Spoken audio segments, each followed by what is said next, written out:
Chapter 9, Ralph Takes Command. It was a sad night for Ralph, a sad and lonely night.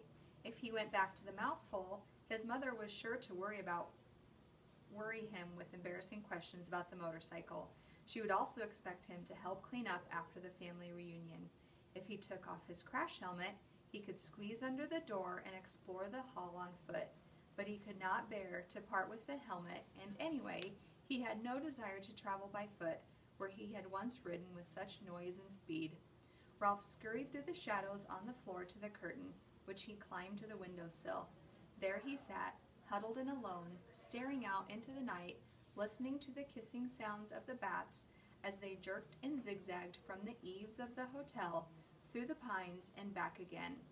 Around the window, the leaves of a Virginia creeper vine shifted in the breeze, and down in the lobby a clock struck midnight. An owl slid silently through the night across the clearing of the parking lot from one pine to another. Ralph could remember a time when he had envied bats and owls their ability to fly, but that was before he had experienced the speed and power of a motorcycle. Early in the morning, the smell of bacon drifting up from the kitchen brought back all Ralph's dreams of the ground floor. It was not long until he was embarrassed to discover that Keith was awake and was lying quietly in bed watching him.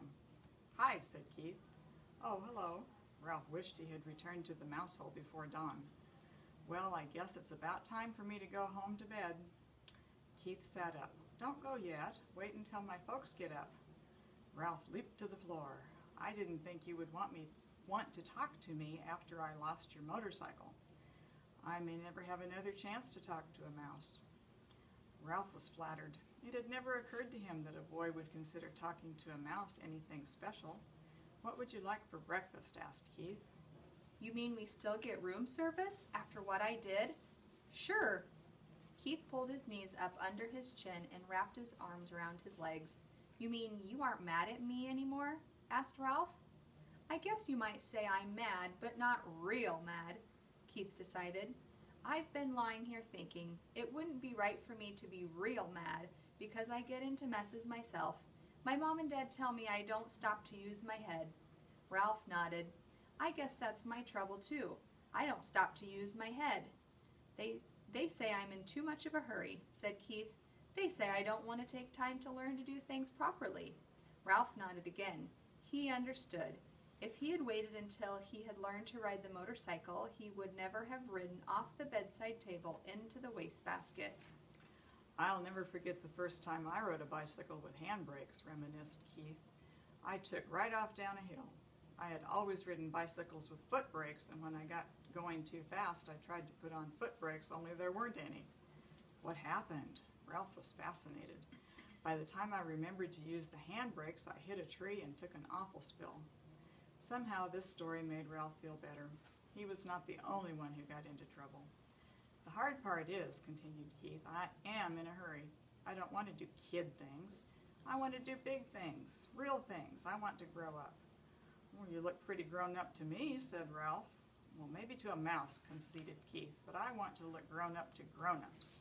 "So do I," said Ralph with feeling. "I want to grow up and go down to the ground floor." "Everybody tells me to be patient," said Keith, "but I don't want to be patient." "Me neither," agreed Ralph. Someone stirred next door in room 216. "Well, I guess I better be running along," said Ralph. "Say, about that breakfast." "Sure, what do you want?" "How about some bacon?" suggested Ralph, remembering the fragrance that had floated up to the windowsill. "And some toast?" "With jelly," agreed Ralph, and ran off to the mouse hole, eager to tell his family things were not so bad after all. They were still entitled to room service. But when Ralph reached the mouse hole, he found pandemonium. His brothers and sisters and cousins were huddled together, squeaking with fright. His mother picked up a bunch of shredded Kleenex and put it down again, only to pick up another bunch as if she did not know what to do with it. Uncle Lester and Aunt Dorothy were there, too, stuffing crumbs into their mouths as if they expected never to eat again. "Dear me," Ralph's mother was saying, "whatever shall we—" "Oh, Ralph, there you are at last. Where on earth have you been?" "Never mind, we haven't time." "Time for what?" asked Ralph. "What's going on around here anyway?" "The housekeeper, your Uncle Lester, the sheets." Oh, do be quiet, everybody. Ralph's mother was so agitated she could not tell her son what was wrong. Uncle Lester swallowed a mouthful of crumbs.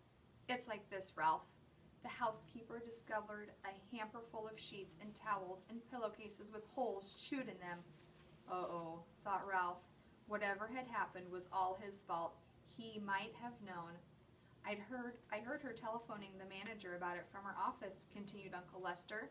The manager came up and called in all the maids and the bellboys, and everyone had to look at the holes chewed in the sheets. It was quite a powwow. The motorcycle, thought Ralph. What happened to the motorcycle? There might be a chance it did not go to the laundry after all. You didn't happen to see a motorcycle in the housekeeper's office, did you? He ventured. I was listening, not looking out, said Uncle Lester. I am not foolhardy like some people around here. Ralph, you know what this means. His mother managed to pull herself together to say that much. It means war on mice, said Aunt Dorothy ominously. It means traps, poisons, said Uncle Lester. Who knows? This time the management might even spend money on an exterminator. We shall have to flee. There is nothing else to do.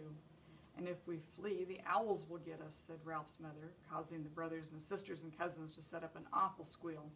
Shh! The mother mouse fluttered her paws in alarm. Flee? Ralph was bewildered. Flee and leave room service? Room service, exclaimed his mother. How can we expect room service after you lost that poor boy's motorcycle? It's all right, Ralph assured his mother, and could not resist adding rather grandly, I've already ordered. Room service is bringing us bacon and toast with jelly. This news silenced everyone. A breakfast of bacon and toast with jelly delivered to the mouse nest without first being dropped on the carpet was not to be abandoned lightly. We want some jelly! We want some jelly! All the little cousins began to squeak. Be quiet, ordered Uncle Lester. Do you want them to find us? Ralph knew that no matter what the others chose to do, he was not going to flee from the hotel. Not until he found out what had happened to the motorcycle. He was very sure of this, and all at once he felt calm and clear-headed as he had never felt before. He knew exactly what his family should do. Be quiet, everybody, Ralph ordered, standing up straight so all his relatives could see him. I will tell you what we are going to do. See here, Ralph, interrupted Uncle Lester. You are pretty young to be giving orders to your elders. Now, Lester, said Aunt Dorothy, let's listen to Ralph. After all, he has our food brought up by room service. No one else in the history of the family has managed that. This silenced Uncle Lester, and Ralph was allowed to continue. What we should do is keep quiet for a few days. Here he looked down at his little cousins, who for once in their lives were not squeaking. I will arrange for room service to bring our meals so we won't have to go scrambling around in the woodwork or scrounging around in the rooms. That way we won't be tempted to taste any poisoned food or go near any traps, and if the management doesn't see or hear any of us for a few days, they will forget about us. They always do. Now just a minute, said Uncle Lester. This boy won't be here long. You know how it is with people, here today and gone tomorrow. Ralph had the answer. This is the only Sunday he will be here until Tuesday, because Monday is the 4th of July, and his father says he won't drive in holiday weekend traffic. He always brings us plenty, and if we don't stuff ourselves, we can save enough to last until the management forgets us. Uncle Lester nodded thoughtfully. That seemed like a sound idea. Yes, but Ralph, there is one thing that worries me, said his mother. How are we going to tip room service? When people have a waiter bring food to the room, they always give him a coin or two for his service. We haven't any money. Ralph had not thought of that. If we are going to continue to accept room service, we must do the right thing, insisted his mother.